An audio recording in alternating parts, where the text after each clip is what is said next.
My father had always told me growing up to never open my eyes when it was a full moon. He claims that there was a spirit that lurked at night, preying on people who were awake past the witching hour.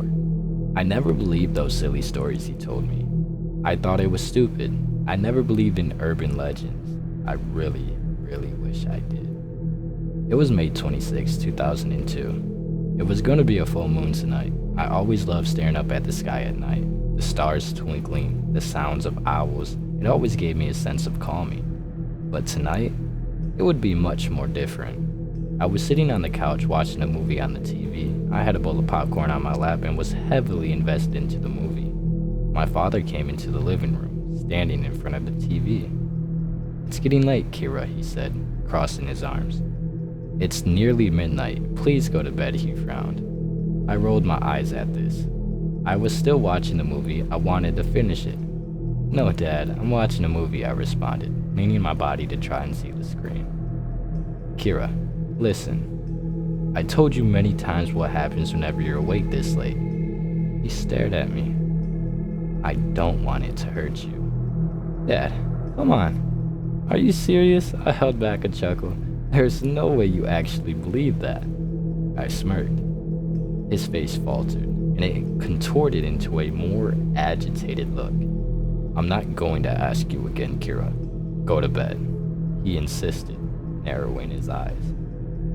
I rolled mine, turning the TV off. I put the bowl of popcorn on the coffee table, frowning. "Fine," I said, before turning around to walk up the stairs. I walked into my room and shut the door behind me. I was gonna go back downstairs when he went to bed to continue my movie. After all, I did have to rent it from Blockbuster. I wasn't gonna not watch it all. Plus, it was a horror movie. I loved them, especially at night. So, whenever I heard my father's door shut, I waited a minute. After I was sure he was asleep, I crept my way downstairs, heading for the living room. I made my way to the couch, sitting down. I turned the TV back on, but made sure to turn the volume down to avoid it blaring and waking him up. I grabbed a bowl of popcorn I had left, placing it back on my lap. As I continued to watch the movie, I began to hear a slight rustling outside. I looked to the window beside my front door, but assumed it was a raccoon and didn't get up. I turned back to the TV, slouching in my position. The rustling continued, but I ignored it still.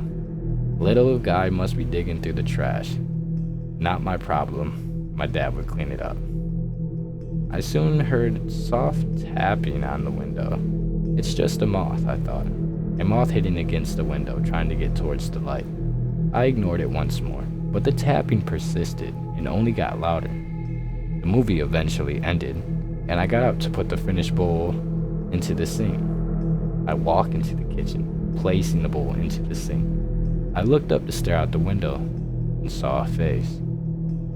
A deformed face.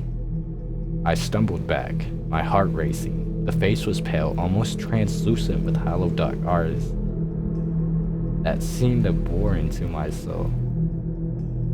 Its mouth was twisted into a grotesque grin, revealing sharp, uneven teeth. For a moment, I was frozen, my mind struggling to process what I was seeing. Then, the face moved closer to the glass, and I could see its breath fogging up the window. It was real. I wanted to scream, but no sound came out. I forced myself to look away, stumbling backward into the living room. My breathing was shallow and quick, my heart pounding so loudly it was all I could hear. I had to get my dad. He'd know what to do. I turned to run up the stairs, but my foot got caught on the air, sending me spiraling onto the floor. Pain shot up my leg, but I didn't care.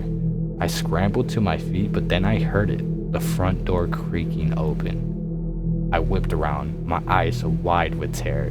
The door slowly inched open, the hinges groaning in protest.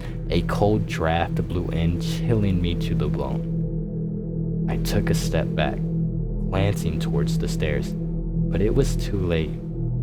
A figure slipped through the door, moving with unnatural grace. It was the girl I saw in the window. She was inside the house. What do I do? "Kira," the figure groaned, floating towards me as I froze in place. It slowly inched towards me, holding out a pale hand. It beckoned me, wanting me to come closer. It felt like I was in a trance. The world around me seemed to blur as I was drawn toward the figure. Every instinct screamed at me to run, but my legs felt heavy, rooted to the spot. The spirit's eyes locked onto mine, and I could feel a strange pull like it was reaching into my very soul. Kira! It groaned again, the voice chilling and ethereal echoing in my mind. I took a step towards it, and its grin widened.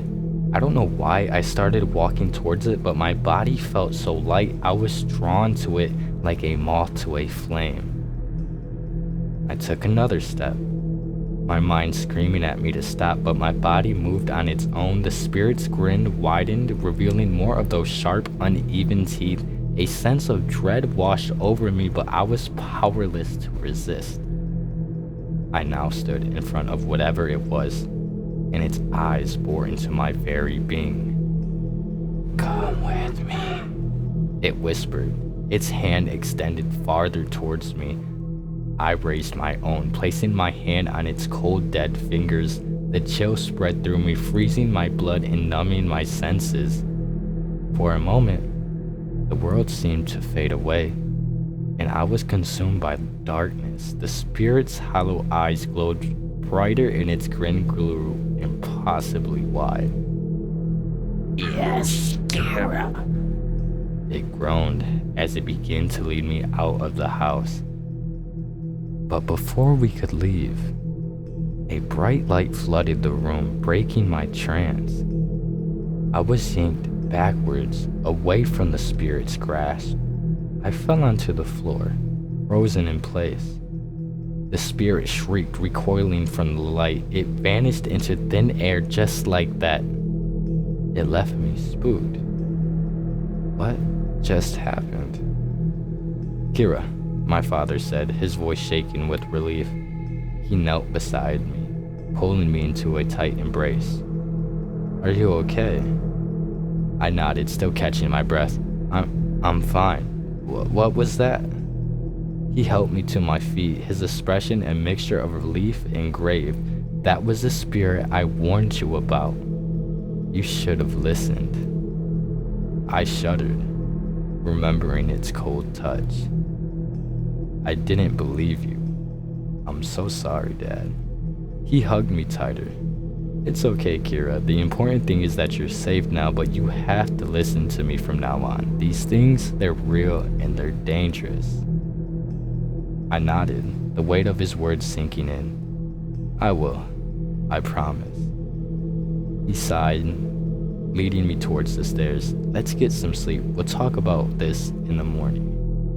As we climbed the stairs, I couldn't help but glance back at that window. I was half expecting to see that terrifying face again, but there was nothing. Just a peaceful night outside, the full moon casting a gentle glow over everything. That night, I lay in bed, unable to sleep. The events of that night playing in my head, I shut my eyes, expelling a breath I didn't know I had pent up. It was still shocking for me. The spirit was real. It was real. My father's warnings were no longer stories I refused to listen to. It was a matter of life or whatever happens to someone who whisked away by that thing. But sometimes I still hear that spirit's whisper and the small taps on my bedroom window. A cold hand on my shoulder sometimes. It wraps around my neck and I choke. "Kira."